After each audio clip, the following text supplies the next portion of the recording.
जय हिंद, जय Vithu Mauli. Journey of health Nagpur to Pandharpur cycle Wari की इस वीडियो में आपका स्वागत है। मेरा नाम शुभम सूर्यसे है। मैं पांडुरना, तहसील पांडुरना, जिला छिंदवाड़ा, मध्य प्रदेश का मूल रूप से निवासी हूँ और मैं कुछ व्यक्तिगत कारणों से नागपुर में रह रहा हूँ। नागपुर से पंढरपुर साइकिल यात्रा हमने सरायपेट, अशोक चौक, उमरेड रोड पर स्थित शनि हनुमान मंदिर में दर्शन करके प्रारंभ की थी।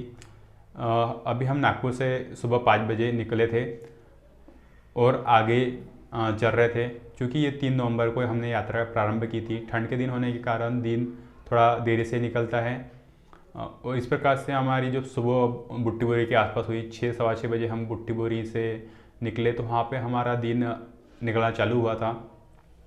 थोड़ा आगे बढ़ने के बाद में हमने बुट्टी बोरी से थोड़ा आगे NH44 को छोड़ने से पहले रिंग रोड आया। रिंग रोड पर हमने NH44 को छोड़ा और हम NH361 नेशनल हाईवे 361 जो कि तुलजापुर तक जाता है उसके ऊपर इंटर हुए।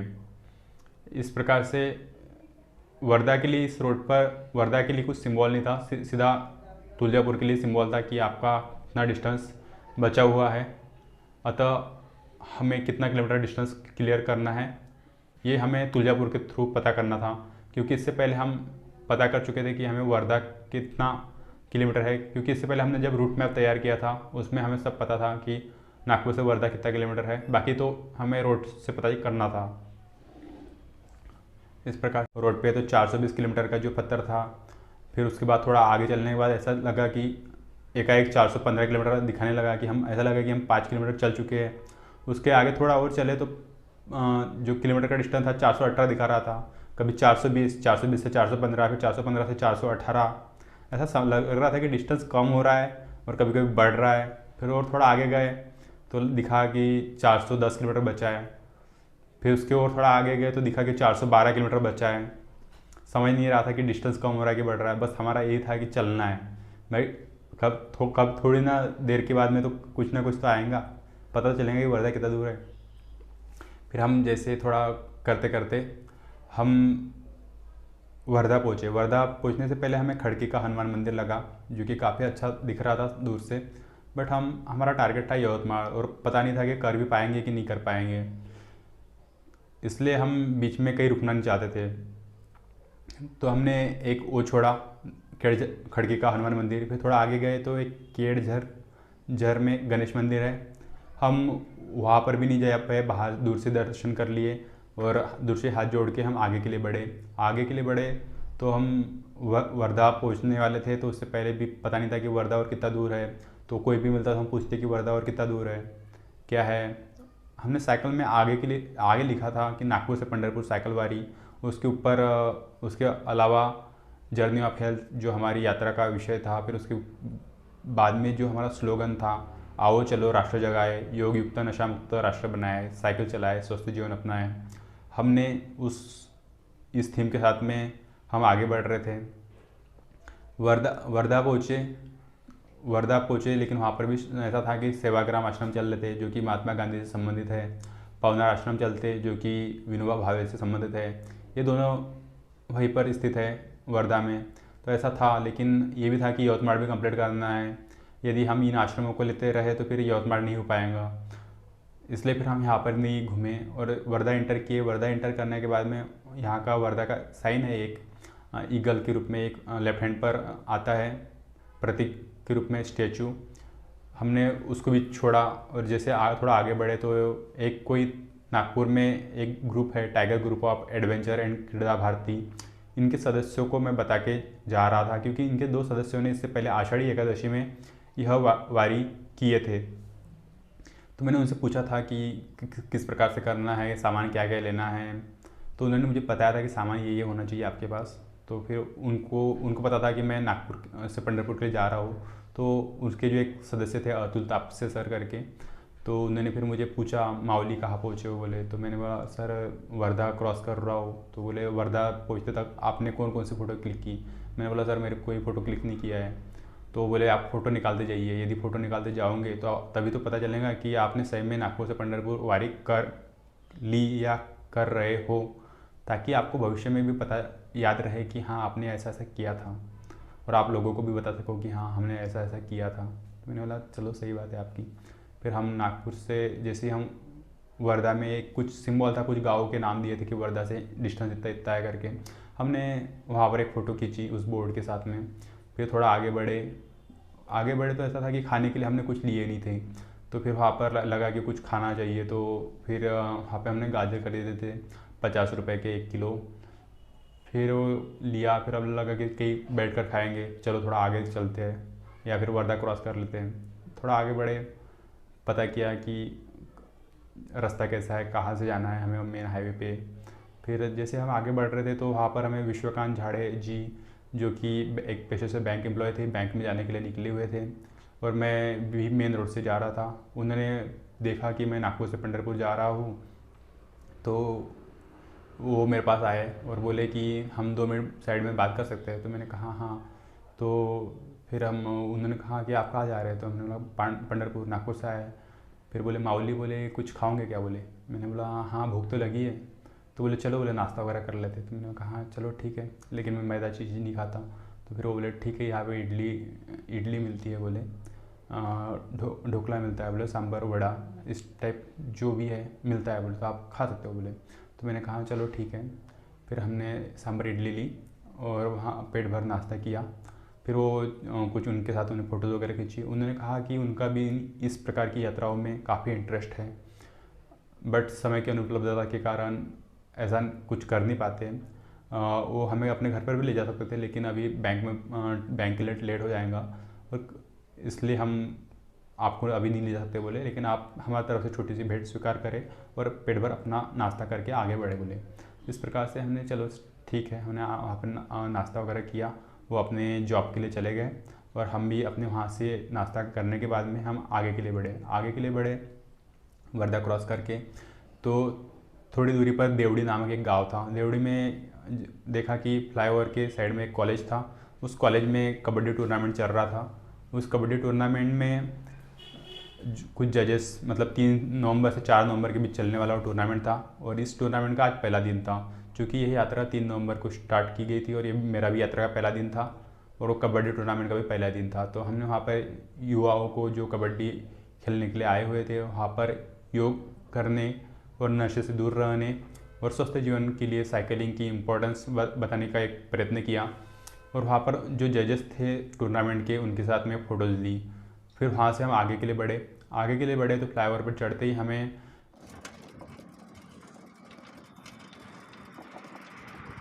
जय हिंद दोस्तों, मैंने आज दिनांक 3 नवंबर 2022 को नागपुर से पंढरपुर की बाइसिकल यात्रा निकालने की शुरुआत की है, और मैं आज सुबह 5 बजे नागपुर से निकल गया था, और अभी मैं यवतमाड़ की तरफ बढ़ रहा हूँ। मैंने आज सुबह ही वर्धा डिस्ट्रिक्ट 9:30 बजे क्लियर कर चुका था, और अभी मैं यवतमाड़ की तरफ बढ़ा हूँ, और मुझे उम्मीद है कि मैं 2 बजे तक यवतमाड़ पहुँच जाऊँगा। इस यात्रा के पीछे मेरा उद्देश्य और मेरा थीम है जर्नी ऑफ हेल्थ, अर्थात स्वास्थ्य की यात्रा। इस जर्नी के माध्यम से मैं योग को प्रमोट कर रहा हूँ और नशा मुक्त राष्ट्र की कल्पना को वास्तविक रूप देने के लिए एक छोटा सा अपनी ओर से प्रयास कर रहा हूँ। और मैं चाहता हूँ कि सभी लोग स्वस्थ जीवन जीने की खातिर साइकिलिंग करें और स्वस्थ जीवन अपनाएं, योग करें, स्वस्थ जीवन अपनाएं और नशे से दूरी बनाकर भी स्वस्थ जीवन अपनाएं। इसी कड़ी में मैं अभी पहुंच रहा हूँ। ये दूसरा टोल है जो आज मुझे मिला है। मैं इसको अभी क्रॉस कर रहा हूँ और मैं इस सेकंड टोल को भी क्रॉस कर चुका हूँ। नागपुर से पंढरपुर की इस यात्रा में मुझे काफ़ी अच्छे लोग मिले जो मुझे समय समय पर मदद कर रहे हैं। कोई पैसे देकर मदद कर रहा है, कोई खाना दे के मदद कर रहा है और कोई हालचाल पूछ के मदद कर रहा है। एक लंबी राइड पर इस प्रकार की जर्नीज़ में इस प्रकार के लोग हालचाल पूछते हैं तो बहुत ज़्यादा अच्छा लगता है।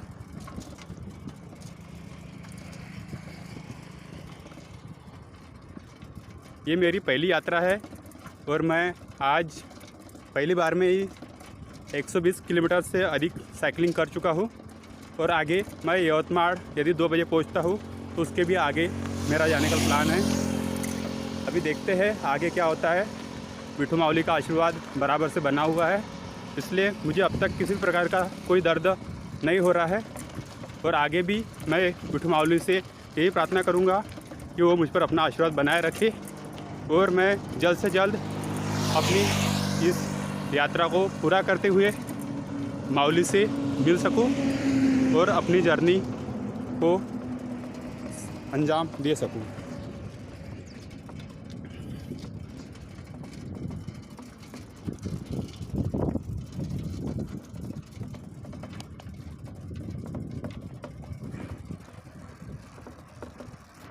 वहाँ से आगे निकले तो देवड़ी और कड़म्ब के बीच में हमें एक ब्रिज मिला। वो ब्रिज स्पेशली वर्धा नदी के ऊपर बना हुआ था, तो उसको हम क्रॉस करके हम आगे बढ़े। वहाँ पर भी कुछ फ़ोटोज़ ली। फिर आगे बढ़ने के बाद में हमें महारुद्र हनुमान मंदिर मिला जो लेफ्ट हैंड पर ही था हमारे रूट में। तो श्री गोरे जी के द्वारा संचालित था महारुद्र हनुमान मंदिर, गोरे जी द्वारा स्थापित था। वह उनके वाड़ी अर्थात उनके खेत में ही बना था और उसके साथ ही साथ में महारुद्र हनुमान मंदिर उनका खेत और वहीं पर उन्होंने अपना छोटा सा भोजनालय भी खोला था। क्योंकि मेन रोड पर होने के कारण वो अच्छा भी चलता था। इस हिसाब से वो रिटायर्ड शिक्षक अपना आगे का प्लानिंग के हिसाब से ये सारी चीज़ें कर रहे थे। और उन्होंने जिस प्रकार से हमारा जो ये थीम थी वो पढ़ी और उनको जो उद्देश्य हमारा पता चला, तो उन्होंने हमें मुफ्त में भोजन करने का निवेदन किया। किंतु मैंने कहा कि नहीं, हमें चिंतामणि मंदिर में भोजन करना है, प्रसादी ग्रहण करनी है। तो वो बोले ठीक है, बोले आप वहाँ पर कर सकते हो बोले, लेकिन वापसी में क्या बोलते हमारे यहाँ भोजन करिएगा, ऐसा उन्होंने कहा। और कहा कि उनकी काफ़ी ऐसे कार्यों में काफ़ी दिलचस्पी है, तो आप क्या बोलते हमारे यहाँ पर भोजन कर सकते हो। हम वहाँ से निकले, फिर चिंतामणि मंदिर पहुँचे। चिंतामणि मंदिर जो कि गणेश जी का मंदिर है, ये दक्षिणमुखी गणेश जी का दक्षिणमुखी मंदिर है। जनरली गणेश जी का मुख पूर्व दिशा की ओर होता है। फिर यहाँ पर भी जब हम पहुँचे, हाथ पाँव धोया, साइकिल पार्किंग में पार्क किए और अंदर जाने को थे, तो हमें यहाँ पर एंट्री नहीं दी जा रही थी। हमें यहाँ पर प्रवेश क्यों नहीं दिया जा रहा था, इसके बारे में मैं आपको अगले वीडियो में बताऊँगा। और फिर जैसे जैसे हमने उनको कन्विंस किया और उसके बाद हम दर्शन करने के लिए गए, दर्शन किया। दर्शन करने के बाद में जब हम भोजन के लिए जाने को निकले, पता चला कि भोजन के लिए टोकन लेना होता है और टोकन 25 रुपये का होता है। तो हमने 25 रुपये पे किए और टोकन लिया। उसके बाद पता चला कि भोजन, पहली पाली का भोजन समाप्त हो चुका है, दूसरी पाली का भोजन बनने के लिए अभी 1 घंटे का समय है। यदि आपके पास समय हो तो आप रुक सकते हो। क्योंकि मैं नागपुर से वर्धा देवड़ी फिर कड़म करते हुए 120 किलोमीटर तक का मैं सफ़र आज का पूरा कर चुका था। और उसके बाद ऐसा लगा कि हाँ, थोड़ा सा रेस्ट भी लेना चाहिए, क्योंकि हाथ पाँव और पीठ में काफ़ी दर्द था। क्योंकि एक जैसे साइकिलिंग करते करते, यदि आपने कभी इतनी साइकिलिंग की हो तो आप समझ सकते हो कि 120 किलोमीटर साइकिलिंग का कैसा क्या ये रहता है। सुबह 5 बजे निकले थे और अभी 1 बज रहा था कड़म में, और हमारा जो इस बीच में जो दर्द था, 8 घंटे से हम साइकिलिंग कर रहे थे, तो थोड़ा लगा कि थोड़ा नैप लेना चाहिए, बॉडी को भी थोड़ा रिलैक्स हो जाएगा। तो हमने थोड़ा आधा पौन घंटे का हमने वहाँ पर नैप लिया। फिर ऐसा लगा कि अब 2 बजने को है और हमने जाना चाहिए। तो जब हम जाने के लिए निकले तो वहाँ पर जैसे भोजन के लिए ग्रहण करने के लिए बैठने वाले थे, तो वहाँ पर टेबल खाने की व्यवस्था थी और जितने भी टेबल थे उस पर जितनी भी चेयर लगी थी वो सब फुलफिल हो चुकी थी। उसके बाद में जैसे तैसे हमारे लिए जो यवतमाड़ से कड़म में मोर्चा होने के कारण यवतमाड़ से कुछ पुलिसों की वहाँ पर ड्यूटी लगी थी और वो पुलिस वाले भी दोपहर में भोजन के हिसाब से 2 कांस्टेबल वहाँ पर आए हुए थे। उन्होंने हमें अपने पास में क्या बोलते हैं एडजस्ट करवा लिया। वो पहले से ऑलरेडी बैठे हुए थे। उन्होंने बोला कि आप एक चेयर लगा दीजिए, हम इनको हमारे पास में एडजस्ट कर लेंगे। फिर हमारे वहाँ पे उनके बाद चेयर लगी, वहीं पर वो एक थाली भी आई और वो थाली जब तक परोसी जा रही थी तब तक उन्होंने मेरे बारे में संपूर्ण जानकारी ले ली थी। और चूँकि पुलिस कांस्टेबल थे इसलिए मुझे बताने में कोई दिक्कत नहीं थी। हमने उनको बताया कि हम इस उद्देश्य के साथ हम आगे जा रहे हैं और हमारा एजुकेशन क्वालिफिकेशन ये है। तो फिर इस हिसाब से हमारी जैसे भोजन परोसा गया तब तक क्या बोलते हैं हमारी बातें हुई। फिर जैसे भोजन परोसा गया, भोजन में क्या क्या था तो दाल भाजी और चावल, बूंदी, रोटी और कढ़ी, ये सब था। और 25 रुपये में भरपेट भोजन था। आपको कहीं पे जाने की ज़रूरत नहीं थी, सब कुछ आपके थाली में आने वाला था। जिस प्रकार से यहाँ पे परोसने की व्यवस्था थी, काफ़ी आनंदपूर्वक भोजन था, प्रसादी थी। अतः आपसे भी निवेदन है कि आप भी कभी कड़म चिंतामणि मंदिर जाना हो तो आप प्रसादी अवश्य ग्रहण करें। काफ़ी अच्छा प्रसाद था। फिर हमने प्रसादी ली। उसके बाद जैसे हमारी प्रसादी हुई ग्रहण करके तो उसके बाद हमने हाथ मुँह धोए, फिर फ़ोटोज़ वगैरह ली पुलिस वाले भैया के साथ। फिर वहाँ से हम पार्किंग में थोड़ी कुछ फ़ोटोज़ ली और वहाँ पर अपने लगभग 3 बजे का सफ़र 3 बज चुके थे और हम वहाँ से निकले और था कि आज यवतमाड़ पहुँचना ही है। कड़म से यवतमाड़ 30 किलोमीटर का डिस्टेंस था। तो जैसे ही हम पहुँचे, हम ये निकले कड़म से, तो थोड़ा आगे जाने के बाद में हमें झानन भूमि करके एक जागृत विपस्सना केंद्र मिला।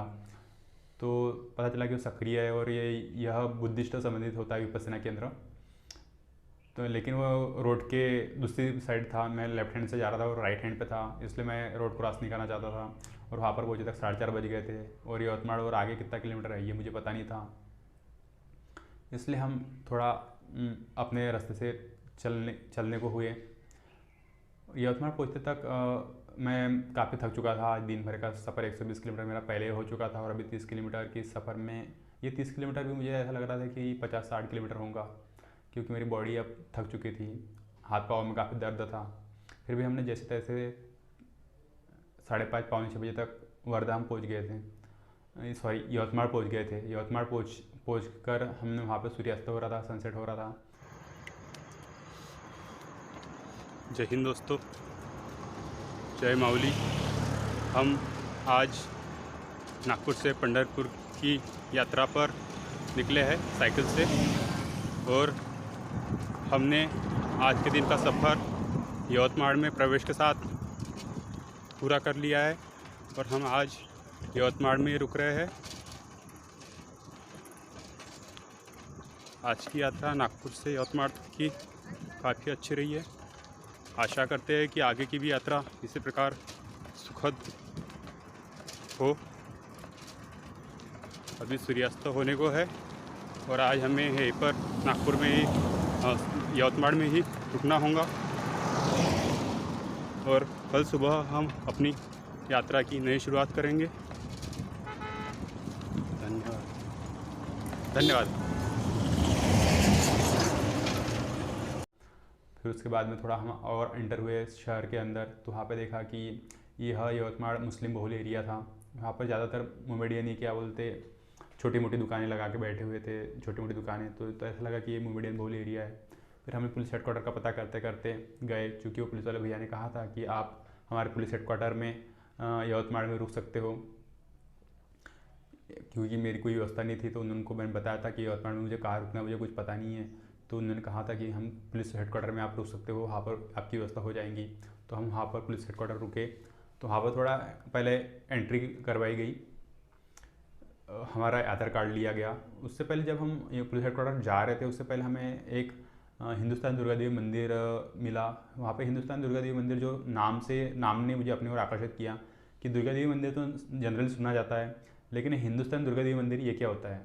क्योंकि जब हिंदुस्तान में ये दुर्गा देवी है तो फिर दुर्गा देवी मंदिर ही होगा। ये हिंदुस्तानी दुर्गा देवी मंदिर होने से ऐसा लगा कि यहाँ पर पाकिस्तानी दुर्गा देवी मंदिर होता है क्या? तो फिर मैंने सोचा चलो पहले देख लेते हैं, फ़ोटोज़ वगैरह लिए वहाँ पे, फिर आगे के लिए बढ़े, मतलब फ़ोटोज़ ली, मंदिर में गए, दर्शन किए। दर्शन करने के बाद मैं पसीने से थोड़ा चिड़चिड़ा हो चुका था और दर्द भी काफ़ी था बॉडी में। ये हाथ दर्द कर रहे थे, पाँव और पूरी पीठ एक जैसा बैठ बैठ के, तो ऐसा लग रहा था कि मैं कुछ गलत डिसाइड किया हो, मैं नहीं कर पाऊँगा आगे, मैंने वापस जाना चाहिए। काफ़ी मन में काफ़ी नकारात्मक विचार आ रहे थे। मतलब ये 150 किलोमीटर मैंने एक दिन में किया, उसका मुझे ये नहीं था कि उसके लिए खुशी से ज़्यादा ये था कि मैं आगे क्या आऊँगा। आगे की सोच में बहुत से लोग ये सोचते हैं कि कल क्या आऊँगा, कल के चक्कर में आज जो है उसके लिए कभी खुशी नहीं मनाते। ऐसे मैं भी सोच रहा था कि मैं आज 150 किलोमीटर करने के बाद भी मैं ये सोच रहा था कि कल क्या होगा। इस प्रकार से फिर थोड़ा सा टेंशन में था, डिप्रेशन में था कि अब क्या करूँ क्या नहीं। फिर मैंने रोशन, मेरा एक दोस्त है, उसको कॉल किया, कुछ बोला उनको, भाई ऐसा ऐसा हुआ है और मैं ऐसा ऐसा कर रहा हूँ, और लेकिन अब ऐसा लगता है कि नहीं कर पाऊँगा, कुछ सजेशन दे। तो फिर उसने सजेशन दिया नहीं करना था, फिर अभी भी आ सकता है, कुछ हुआ नहीं है, तो फिर आगे तेरी मर्जी, जैसे तूने अभी 150 किलोमीटर किया है तो आगे भी तो 100 किलोमीटर करके कर सकता है इजीली। बाकी तेरी मर्जी, आगे तू जैसा ठीक समझे। उसने भी पूरा निर्णय मेरे ऊपर ही सौंप दिया। फिर जैसे हम पुलिस हेडक्वार्टर पहुँचे, वहाँ पे थोड़ा नहाया तो फिर नहाने के बाद में ऐसा लगा कि दर्द है तो सरसों वगैरह का तेल लगा से मालिश कर लेनी चाहिए। फिर मार्केट में गया, सरसों के तेल की बोतल खरीदी। सरसों के तेल से थोड़ा सा मालिश वगैरह करने के बाद में मुझे ऐसा रिलैक्स फील होने लगा कि हाँ। फिर थोड़ा मैं सोचा उस बारे में कि वापस जाना चाहिए कि आगे बढ़ना चाहिए। फिर लगा कि वापस भी जाता हूँ तो 150 किलोमीटर में भी यदि पीछे जाता हूँ तो मैं जीरो पे आ जाऊँगा। 150 प्लस 150 माइनस मैं जीरो पे आ जाऊँगा, मैं जहाँ था वहीं पे हो जाऊँगा। उससे अच्छा है कि मैं आगे बढ़ूँ। यदि आज मैं 150 किया हो तो आगे 100 किलोमीटर करते हुए, जो कि टोटल 700 किलोमीटर था, उसमें से मैं 150 चल चुका था और अभी 550 ही बचा था। तो मैं कहा कि ये 5-6 दिन में भी यदि मैं कवर कर लेता हूँ, अगले 5-6 दिन में भी यदि कवर करता हूँ 100 किलोमीटर रोज़ चल के, तो भी एक प्रकार की उपलब्धि होंगी। और जो वहाँ पर पहुँचने का जो सुख होगा वो तो कहा नहीं जा सकता कि लक्ष्य मिलने के बाद में क्या खुशी होती है। ये तो जिसने लक्ष्य प्राप्त किया है उसको ही पता है। फिर हमने वहाँ पे मालिश की, फिर हम रात को वहीं पे हमने स्टे किया। हमने कहा कि आज के लिए काफ़ी है, अब कल का कल देखेंगे। तो फिर इस प्रकार से हमारे पहले दिन की यात्रा समाप्त हुई। धन्यवाद।